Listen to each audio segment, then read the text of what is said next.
Good morning, YouTube. Welcome to RV Daydream.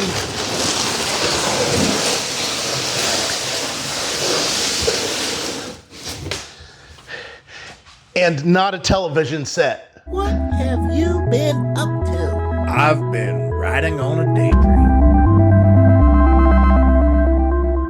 So this comes from a company we've done a few reviews on and have had good success with their bikes in the past. What I found with this company, which is Aipas, A-I-P-A-S. I always kid around and say it's artificial intelligence pedal assist, but Aipas. And the bikes that we've had in the past were much more powerful than I expected. And I think I did a video that said the fastest bike for the money or something like that. I expect this one to be pretty close to that also, because they cram in some really nice stuff. So what you're looking at here is the F3 Adventure. This is a folding e-bike for you RV people. This is a folding e-bike.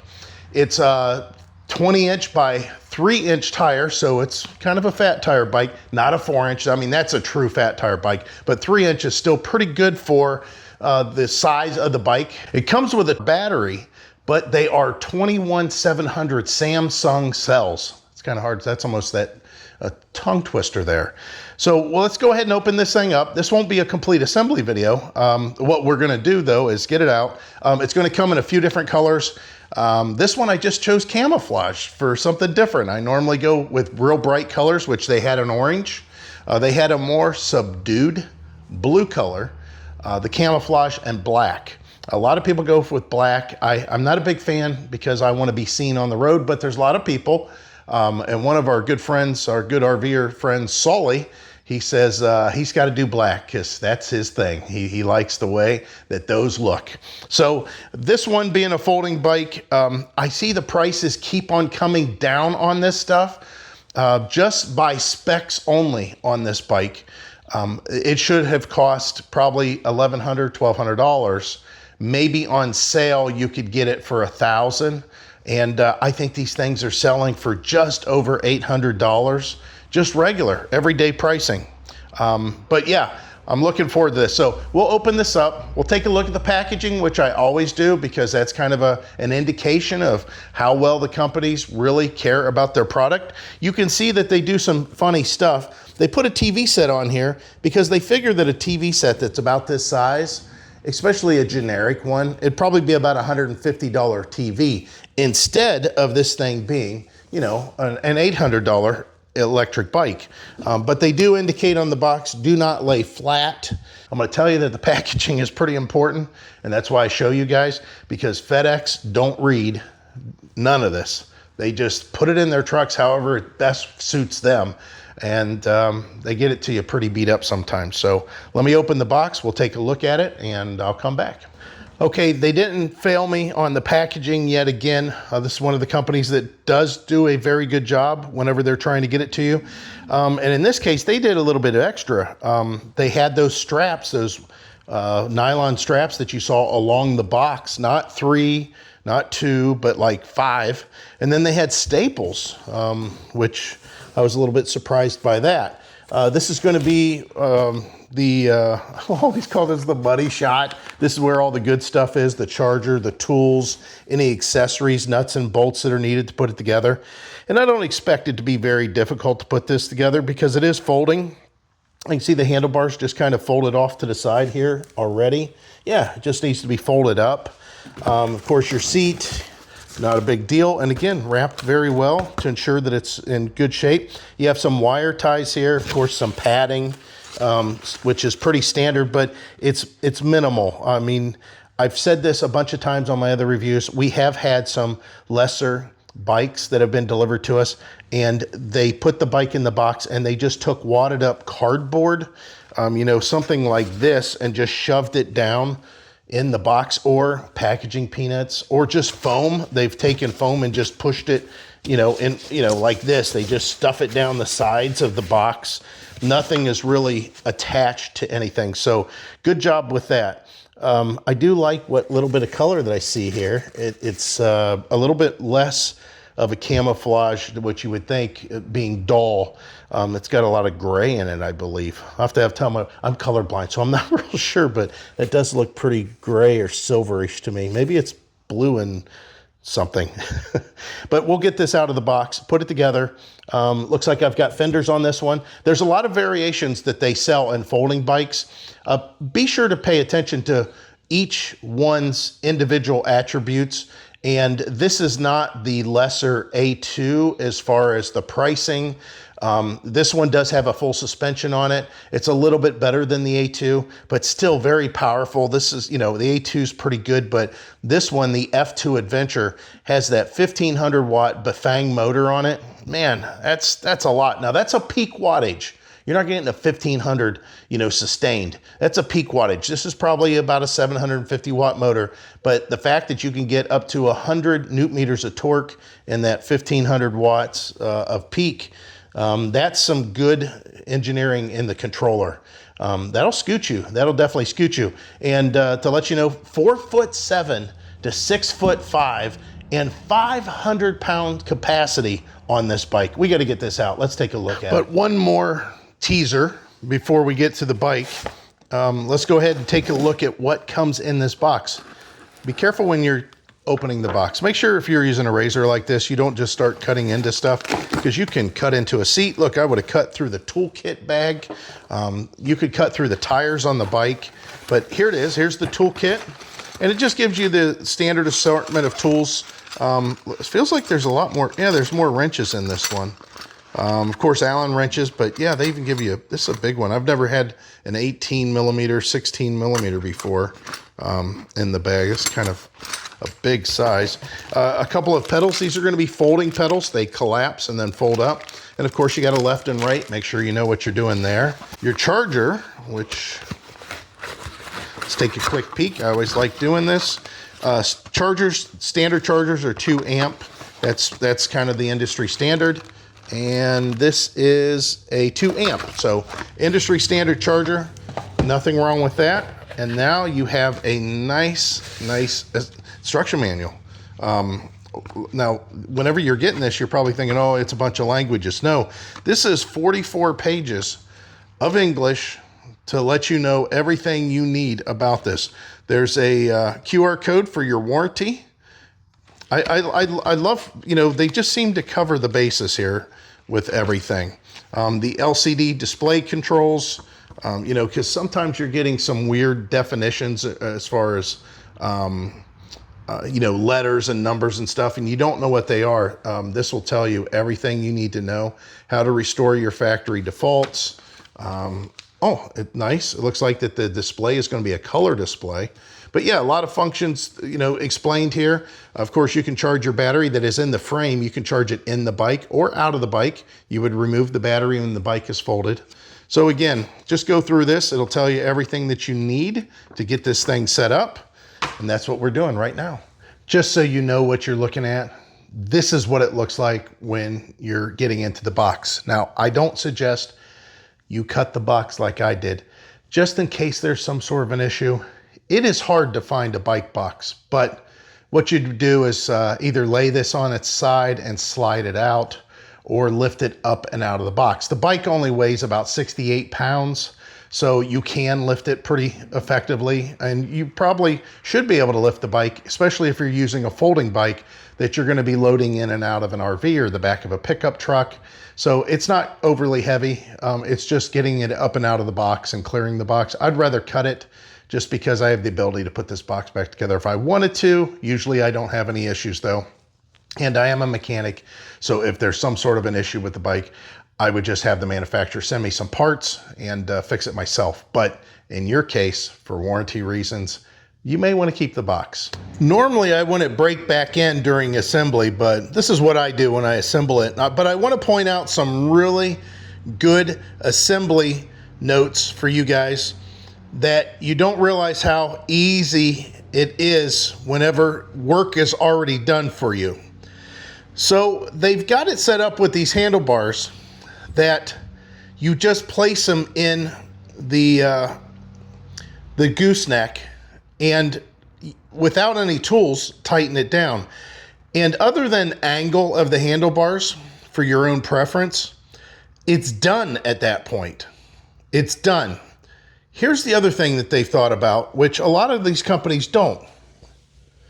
Whenever you're putting on your light and your fender, it uses the same bolt, this same bolt here. Now I've assembled probably 70 e-bikes, probably closer to 80, 90 maybe even. And whenever you're doing this, usually you have to hold the light, the fender, which this also holds the fender, one part of it, and a nut on the back and a washer and all that, and try to tighten it all at the same time. They have made sure that the nut is already mounted on the backside of this fork support. So you don't have to worry about having a wrench up there and a 10 millimeter on this side, a Allen wrench on this side. You're holding the light where it needs to be. You're holding the fender where it needs to be. And you try to tighten all that up. They've got it to where all you're doing is just tightening the bolt. Here's the other thing. Usually the companies have different size bolts. You have one size here, which holds on the fender. And then the two fender supports that go here, they come back like this. Those are usually a different size. Well, guess what? They're all the same size. They made it the same size, so you're not going through a whole bunch of different Allen wrenches just to put the fender on. While we're talking about that, the rear fender is already mounted, as is the rear rack and the kickstand. They've mounted all that for you. Also mounted already is the display, or the display mount, the controls, whatever you want to call it. That thing that has the styrofoam on it, that's the display, and it's already mounted on the handlebars. Again, when you assemble enough of these like I do, it gets to be pretty tedious doing the same thing over and over again. They have done so much of the work already for you that this makes this bike more appealing. One thing you got to remember is, if you have somebody assembled this for you, they could charge anywhere from $75 to $200 just for assembly. And the fact that you can do this yourself, and they've reduced the amount of steps needed to get it together, that's awesome. So let me finish this out and let's talk about the bike then and all its features. Here it is all together and kind of cool. Now, originally I seen these handlebars push forward like this, and I thought, well, that looks a little goofy. But once I got on the bike, which you'll see, I'll go ahead and ride up and down the drive here. That's about the right positioning. It's in such a way that it's just about perfect. Now, if you got shorter arms, you can pull it back a little bit, but for me, it's pretty darn good. So as far as the bike itself, looks pretty nice. Again, the camouflage, I don't know what colors they are, but they do come across pretty nice. And then you can see the suspension here. You have an adjustable front suspension that you can tighten up, or you can lock out altogether. Then you have this rear suspension that's a swing arm, basically. This whole back end's like a swing arm. You have cable activated disc brakes. Of course, like I said, the rack already mounted. Plastic fenders. Plastic fenders keep from rattling. The lights are fair. I've said this so many times. There's the brake light, it flashes. It's got turn signals. The thing is if there's a car in traffic, they're not going to see this. I've said this so many times in the past. If you're going to be riding on the road, you need to invest in some aftermarket lighting. They make lights that you can recharge, you can clip them on the back on the rack, and they strobe, and they are bright. You've seen them out driving around. They are very, very bright. They make them for the handlebars, of course, that are headlights. This does have a headlight, and the headlight is pretty bright. It's a projector style bulb, so it looks pretty nice. I like the overall look of it. Good cable management. Now here's where we get into some really nice pluses. This is a 7-speed. That's above the 6-speed mandatory that's on all these bikes.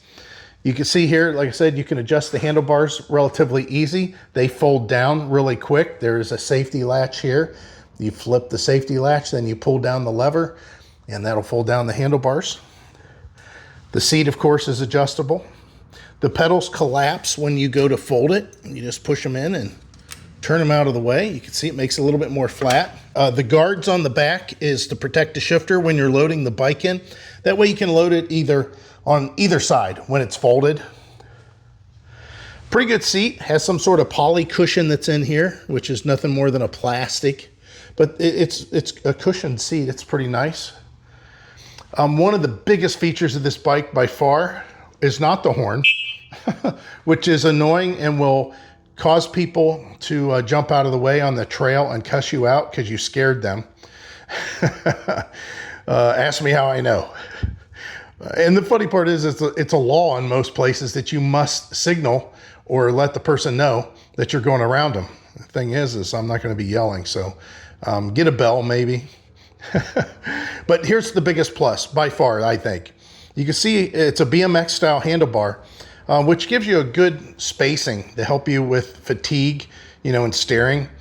Makes it a little bit easier when the handlebars are this far apart. But more importantly, this has a USB port right here. You just take the rubber off of, there's a rubber plug in there. You pull it out, plug in the USB. You have your phone mount here. That way you can charge using the big battery. And maybe do some filming. If you're on a ride, you might want to do some filming.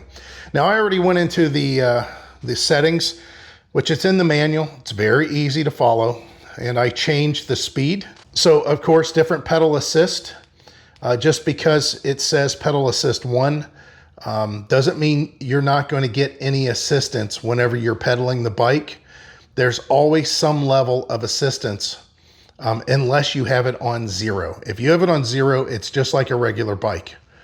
And as far as when you're pedaling, if you get tired, you don't want to pedal anymore, you just twist the throttle. And that's what I'm going to do here, and we'll show you the speed. 33 seems like a little bit of an overachiever for what it actually does. I would assume that this thing gets up to 28 pretty easily.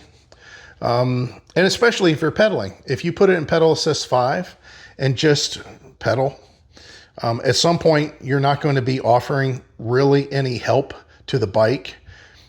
You're just telling the motor to continue to apply power to the hub motor in the back. Then even though this is listed as a Bafang, it looks like it has some sort of a subset that it's there. So it could be that it's a Bafang supplied unit that goes through some kind of factory rebranding. That's usually how that works. But for the bike to be able to handle 500 pounds, wow, that's incredible. Now, I'm not talking all of it on the rack, but I'm saying overall, that's really good. So let me get my big butt up on here. Again, 4'7" to 6'5" this is good for. So we'll see what a fat person looks like on it, and I'll ride it up and down the drive and see how well this goes. Okay, so again, I am 6 foot tall, I weigh 260 pounds. I'm lazy because I just like turning the throttle, and the bike can handle 500 pounds, and the rear rack can handle 75 of that 500 pounds. So that is incredible. So let's go for a little ride. I got the pedal assist up on 5. Let me see what it does with me just cranking the throttle.